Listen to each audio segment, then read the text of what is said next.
Buenos días.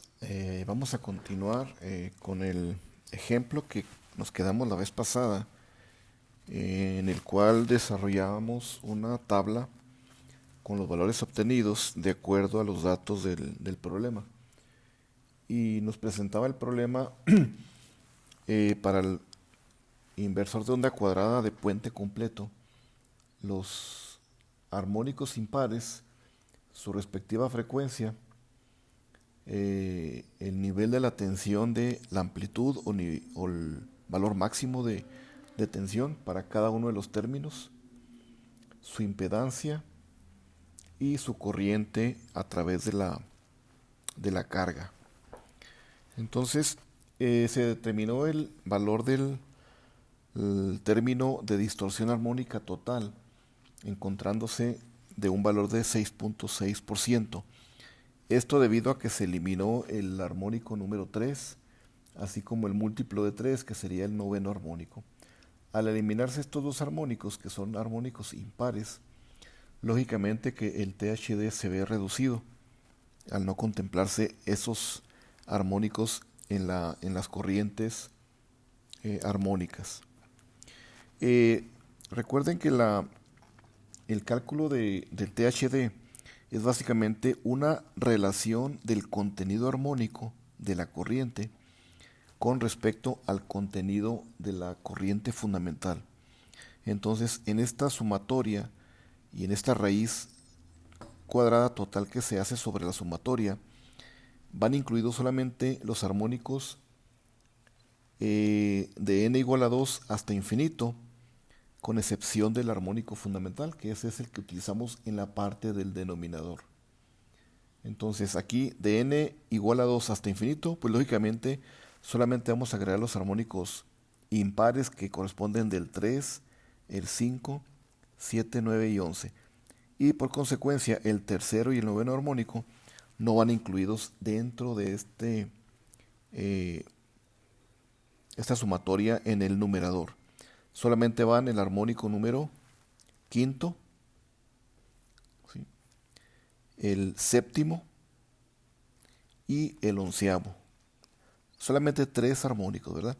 Que aquí se pudieran continuar si quisiéramos el armónico número 13, el 15 no, porque es múltiplo de 3, pero sí el 17, el 19, etcétera. Entonces, aquí estamos dividiendo por raíz de 2 en cada uno de los términos, porque estos son valores máximos de pico o de amplitud de corriente.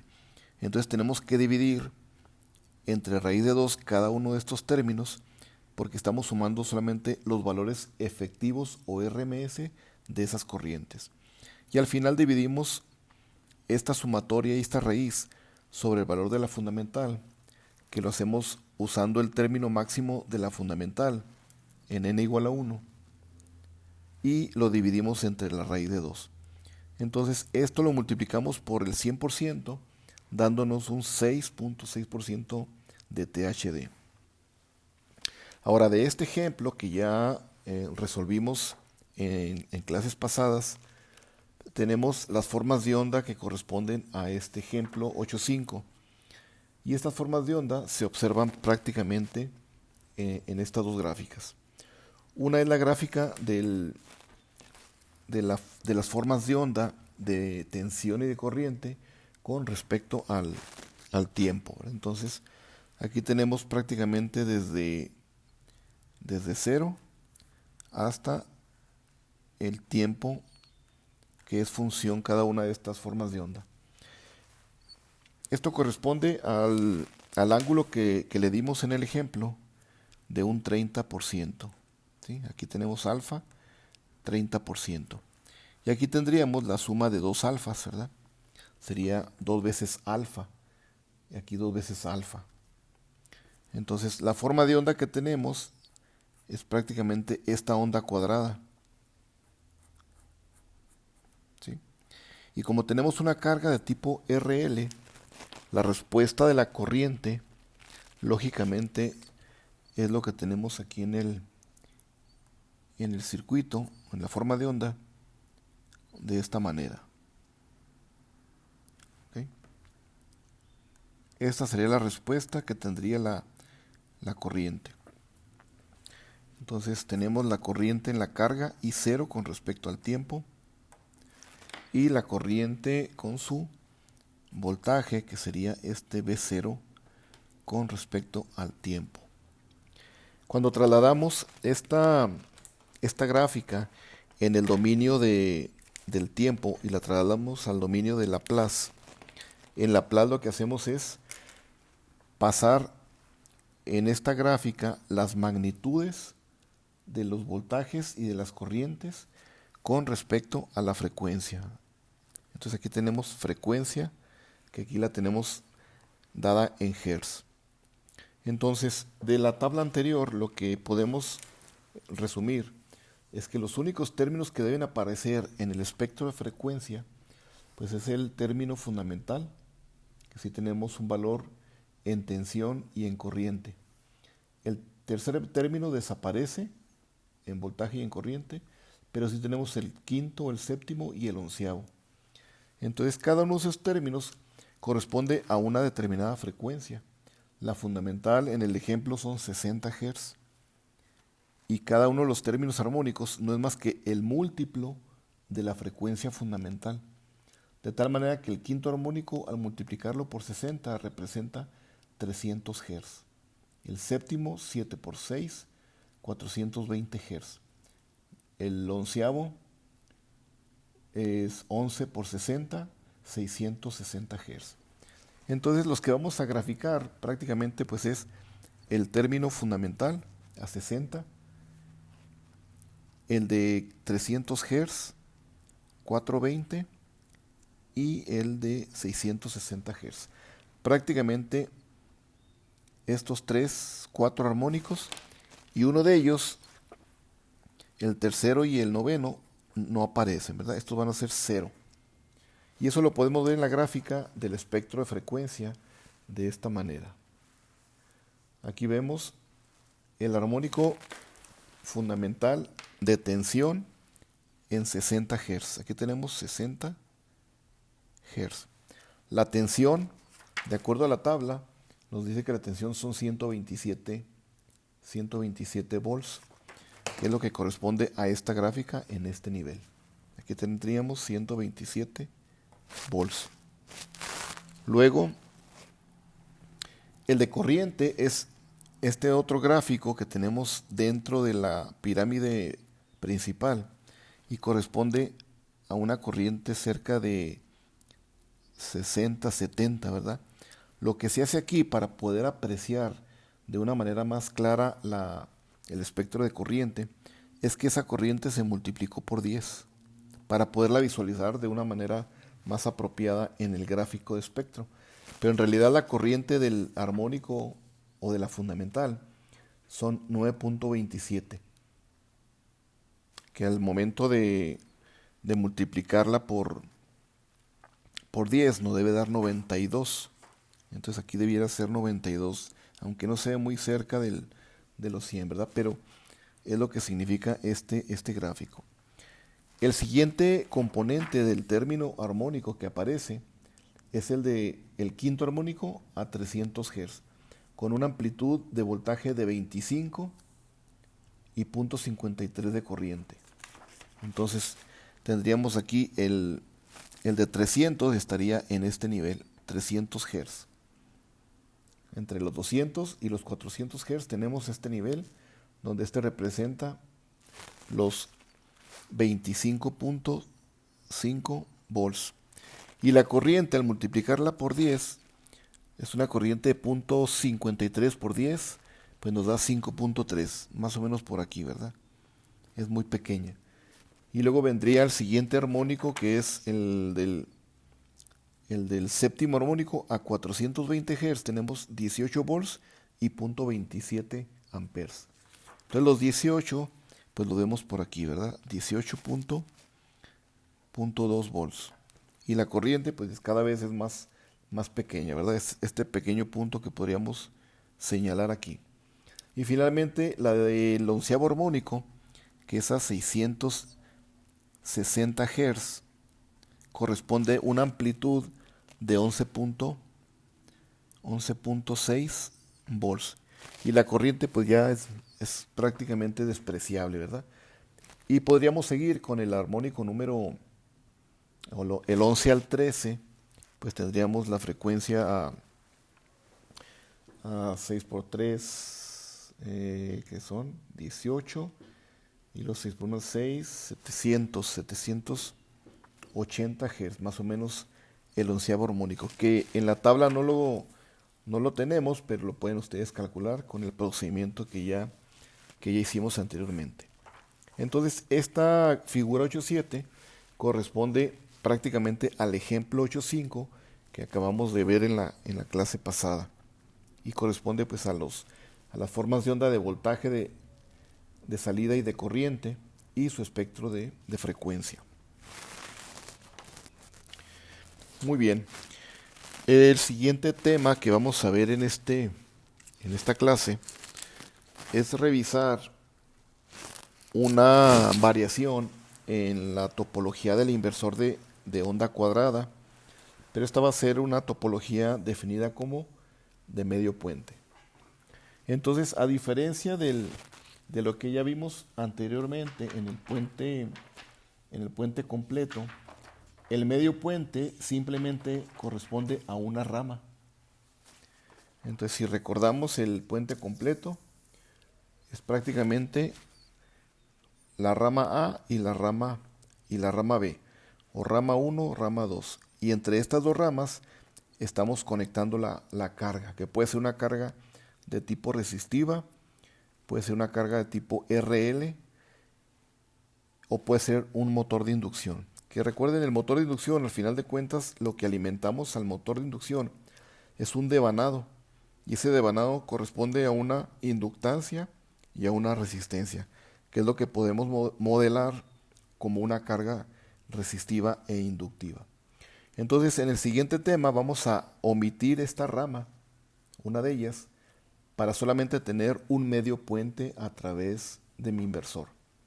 Y la carga la voy a conectar a través de la conexión de dos capacitores entre ellos. De tal manera que mi inversor de medio puente se convierte en este modelo. Ese modelo pues contiene el switch 1 y el 2 únicamente, que es básicamente un IGBT, o puede ser un MOSFET, y su respectivo diodo conectado en antiparalelo con el dispositivo. En la compuerta del interruptor o dispositivo es donde vamos a conectar la señal con la que vamos a encender y apagar a los dos IGBTs, a S1 y a S2. Entonces utilizamos un par de capacitores de esta manera para dividir mi voltaje de alimentación y tener prácticamente a través de los capacitores la mitad de mi voltaje con el que alimento al inversor de medio puente. Entonces, de esa manera la carga va a recibir en un tiempo en que se enciende S1 o que se enciende S2 solamente la mitad del voltaje con el que estoy alimentando a mi inversor. Entonces, cuando encendemos S1, cuando lo llevamos a encendido, prácticamente lo que tenemos en el circuito equivalente es el capacitor conectado a través de S1, en el cual lo cerramos, y por medio de este cierre de S1 permitimos que el voltaje, que es la mitad de VDC, circule corriente a través de la carga. Entonces la carga tendremos esta como carga, y tendremos esta nomenclatura de V0, donde circulará una corriente del capacitor por S1 y pasa por la carga. Entonces esta es la I0. Entonces, lógicamente, la corriente a través de esta, si denominamos I0 con este sentido de corriente, cuando encendemos S1, la corriente por I0 en realidad es una corriente negativa, porque el capacitor es el que está proveyendo voltaje y corriente hacia la carga. Lógicamente que mi switch perdón, el switch 2 permanece en estado de apagado. Entonces no podemos encender al mismo tiempo los dos interruptores, porque eso provocaría un cortocircuito a través de toda la topología. Por el contrario, cuando S2 lo encendemos y S1 ahora lo apagamos, entonces tendríamos el circuito de la parte inferior. Tenemos ahora el otro capacitor que va a tener la misma cantidad de voltaje, pero ahora vamos a pasar por la carga y por el cierre de S2, cerrando nuestro circuito. Entonces ahora será S2, este será un medio del voltaje VDC, y la nomenclatura de mi voltaje, que es V0 y con esta condición de sentido de corriente, pues ahora sí corresponde, ¿verdad? Y ahora sí vamos a tener una corriente con el mismo sentido que tenemos en la nomenclatura. Tendríamos que poner I0 y corresponde a este sentido de corriente, ¿verdad? Entonces S2 permite que se cierre el circuito y haya una circulación de corriente. Entonces, ese sería el otro concepto de tener un inversor, pero con una sola rama, y se conoce como inversor de medio puente. Entonces, la característica es que el voltaje que alimentamos ahora a la carga, pues es solamente un medio de mi voltaje que yo tengo a través de esta fuente de alimentación. Entonces, este un medio lo está proveyendo un capacitor que aquí podemos definir como un C1 y un capacitor C2, que los dos van a ser capacitores con la misma capacitancia y el nivel de voltaje de trabajo igual, ¿verdad? Que sea capaz de sostener la mitad del voltaje de alimentación. Entonces, el voltaje de este capacitor o el voltaje que nosotros tenemos que alimentar al inversor va a ser un medio de lo que tenemos nosotros en el inversor de onda cuadrada o de puente completo que ya revisamos. Entonces vamos a hacer un ejemplo, vamos a avanzar en dos o tres de los incisos que vamos a ver en el siguiente ejemplo para ir explicando cómo se determina cada uno de los problemas que aparecen en este ejemplo. Entonces el primero de ellos es en el ejemplo de un inversor de medio puente, nos presenta el inversor con el switch 1, el switch 2, sus respectivos diodos, sus capacitores C1 y C2 y su nivel de alimentación. Aquí solamente es importante aclarar, aquí está en la nomenclatura, es un VG, que para nosotros va a ser un VDC, ¿verdad? Aquí sería lo mismo, ¿verdad? Este VG representa el VDC que venimos manejando en la nomenclatura anterior. Entonces el ejemplo lo que nos pide es lo siguiente. Se tiene un circuito, como se muestra aquí en la figura, de tipo medio puente, que contiene una carga RL de 20 ohms y 50 milihenrios. Los transistores se controlan para generar una onda de tensión de tipo de onda cuadrada con una frecuencia de 100 Hz. Recuerden que cuando nos da la frecuencia, esta es la frecuencia fundamental, que puede ser una frecuencia de 60, puede ser una frecuencia de 30, de 50.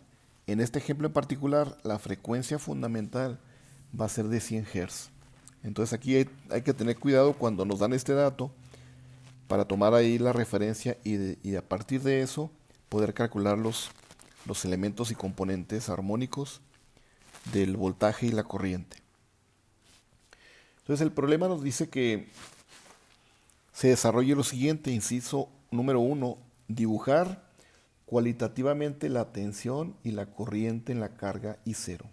Entonces aquí tenemos la carga, tenemos esta nomenclatura del voltaje a a la salida en la carga, que es prácticamente el positivo con respecto al negativo. Y la corriente con el sentido que nos indica aquí el esquemático de I0 y de B0.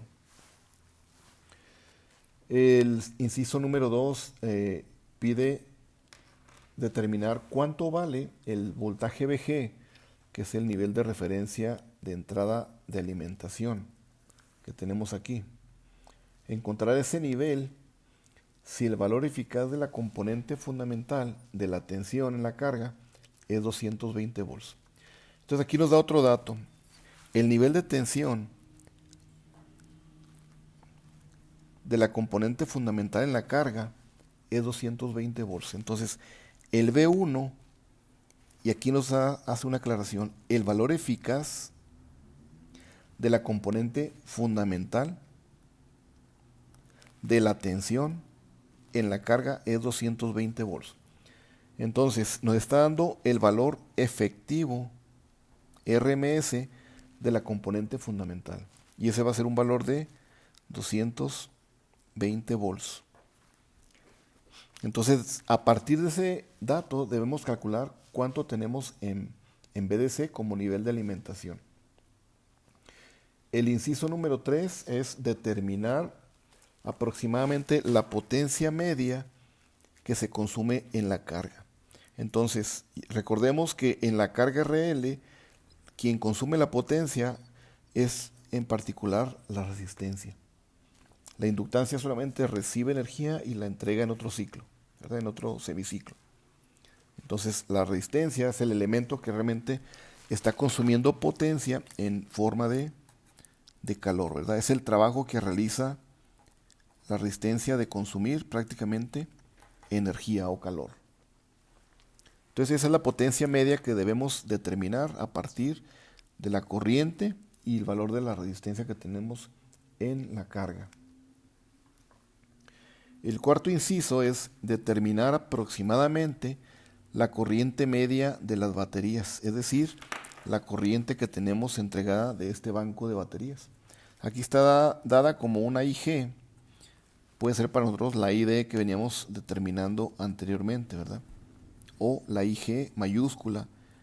Entonces, estos son valores promedios o medios que nos pide encontrar de la corriente media de las baterías. Y lógicamente para esto debemos asumir que nuestros switches S1 y S2 son switches ideales para asumir que toda la potencia que nos entrega el banco de baterías se está consumiendo en la carga RL. ¿Okay? Entonces, para simplificar, se asume que no tienen pérdidas los dispositivos de conmutación. Y el último inciso es determinar cuánto vale las corrientes máximas a través de los semiconductores. Y eso pues ya lo habíamos definido anteriormente en el inversor de onda cuadrada de tipo puente completo o puente H. Entonces debemos ahí también poder calcular esas corrientes mínima y máxima de acuerdo a cómo tenemos una carga de tipo RL. Entonces el primer inciso que nos pide el problema es dibujar cualitativamente dos componentes, tensión de salida y corriente en la carga. Entonces eso ya lo tenemos en este diagrama para no tener que dibujar aquí este primer inciso.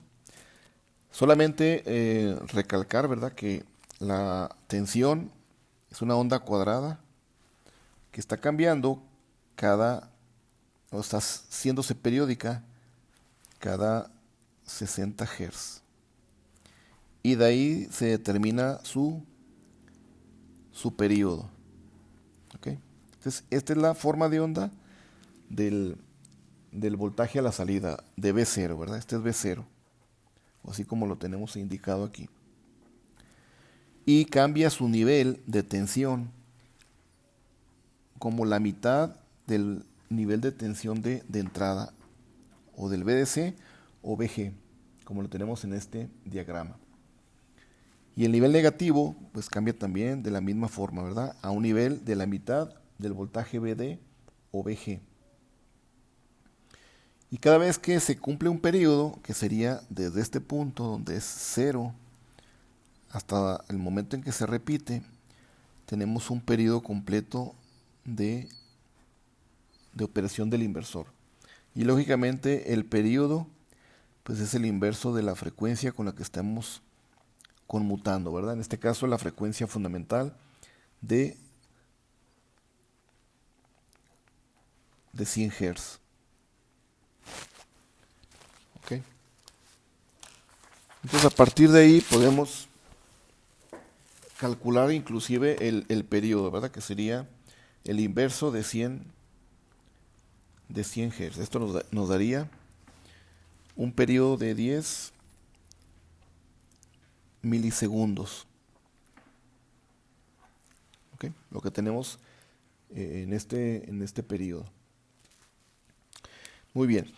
Esta forma de onda simétrica entonces ocupa 50% en la parte positiva